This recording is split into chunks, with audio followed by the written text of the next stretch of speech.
কিছু কিছু শিল্পী তারা এমন কিছু কথা বলে, বাবা আদম 120 হাত লম্বা ছিল, তার 17.5 হাত তা বাবার আদমকে নাভির নিচের একটা নিয়ে কথা বলছে। আমি মুখ দিয়ে বলতে চাচ্ছি না, কিন্তু ওই ধরনের বাজে কথা বলে। আমরা কিতাব পড়া পাই না, ও না পড়ে কোত্থেকে পাইলো।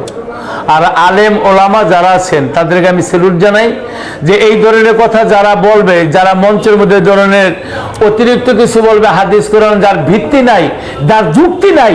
আমাদের কিছু কিছু শিল্পী আছে এই বেদবগুলি ভাইরাল হওয়ার জন্য, বাইরে বেশি বেশি পাওয়ার জন্য ওরা মিথ্যা কথা বলে মানুষের কিছু কিছু মানুষের মনোরঞ্জন করতে চায়।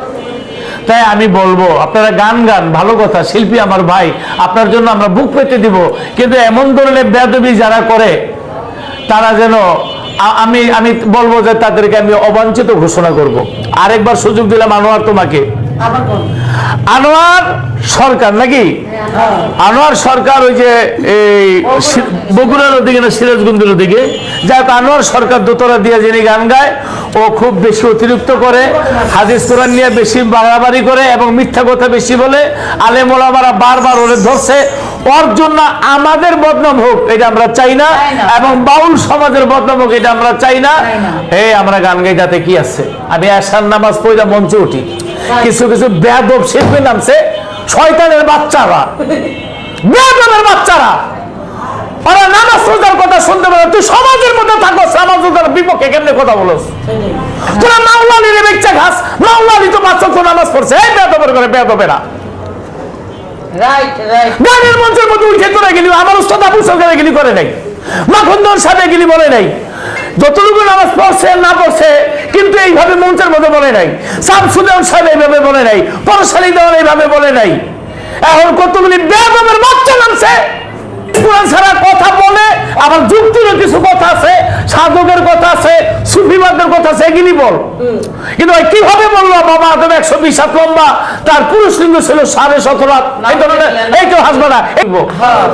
এবং ওদের জন্য আমাদের বাউল সমাজের কলঙ্কিত হচ্ছে।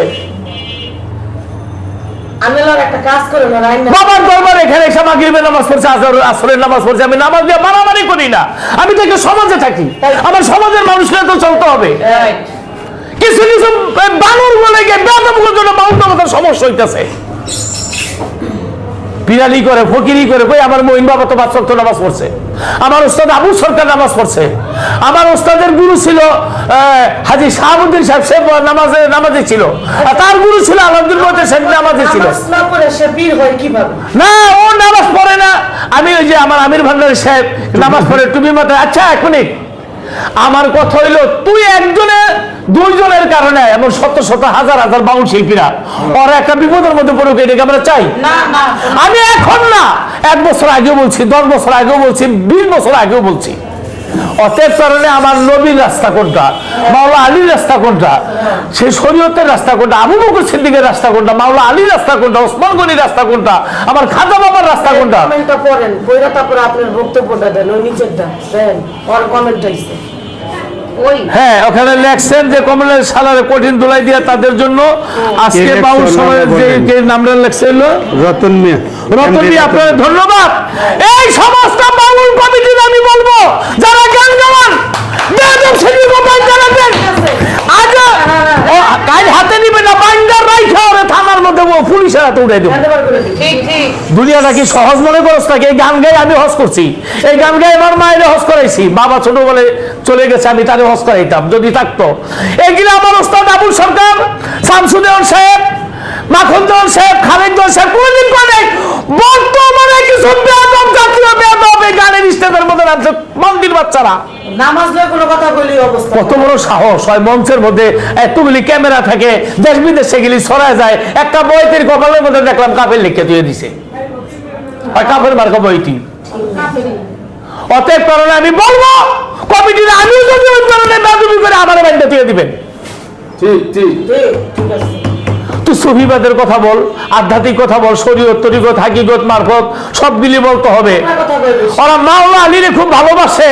মাওলা আলী বলতো, শোন বেকুবেরা, তার নাগাল বালাগার মধ্যে বলছে যে আমার অতিরিক্ত অতিরঞ্জিত করবে সে ধ্বংস হয়ে যাব, যে আমার অবহেলা করবে সেও ধ্বংস হয়ে যাব। মাওলানা আলী তিনটা জিনিস সবচেয়ে বেশি পছন্দ করতো। এক নাম্বার হইল না খায় যুদ্ধ করা, তার পছন্দ ছিল। মাওলানা আলী রোজা রেখে যুদ্ধ করা পছন্দ করতো। মাওলানা আলী শীতের দিনে তিনি মাওলানা আলী বলছে শীতের দিনে ঠান্ডা পানি দিয়ে উজু করা হে পছন্দ করতো। আর ঠান্ডা পানি তো দূরের কথা, তুই গরম পানি দিয়ে উজু করতে চাস না। নামাজের কথা শুনলে তুই গানের স্টেজের মধ্যে নামাজের বিপক্ষে কথা বলো, রোজার বিপক্ষে কথা বলো, তোর জিব্বা দুদিন আগে কাটবো, পরে হইলো কাটবো। আমি নতুন সরকার লিখতে দিলাম, আমি বললে আমার ওজনে কেটে দেয়। তুই বাদ দিবি কি লেগে? একটা মঞ্চের মধ্যে 5,000 মানুষ থাকলে তার মধ্যে বর্তমানে দেখা যায় হাজার হাজার মানুষের মাথার মধ্যে টুপি। বেয়াদবের বাচ্চারা, আর গীবতগারী, আর মুনাফিক। আর তোমার বারবার আমি হুঁশিয়ার করে দিলাম, এর আগে হুঁশিয়ার করছে, আজ নিয়ে 2 বার 3 বারে গেলে বেয়াদবি করলে সমস্ত শিল্পীরা মিলে তোর নামে মামলা করে দিলাম। তোর রিজিকের মধ্যে যদি আল্লাহ লেখা থাকে, তোমার রিজিক আল্লাহ দিব। 2 নাম্বারে কথা কয়া, কে বেশি বেশি কথা কয়া, এগুলি কইরা মানুষের কিছু মানুষের মন জয় কইরা তুমি এরপরে গানের নাম করতে চাও কেন? 40 বছর যাবত গান গাইতেছি ইনশাল্লাহ। এই বছরে প্রায় 50 থেকে 55 বলা বায়না ইনশাল্লাহ নিয়ে নিছি। আল্লাহ দিতেছে না? দেওয়ানের মালিক কে? আমার আল্লাহ। এই যে রফিক সরকার, পাখি সরকার ওই দিন গান গাইছে, 70,000 টাকা বকশিসি পাইছে। দেওয়ার মালিক কে? আল্লাহ। তাহলে তুই 2 নাম্বারে কথা কবি কি লেগা?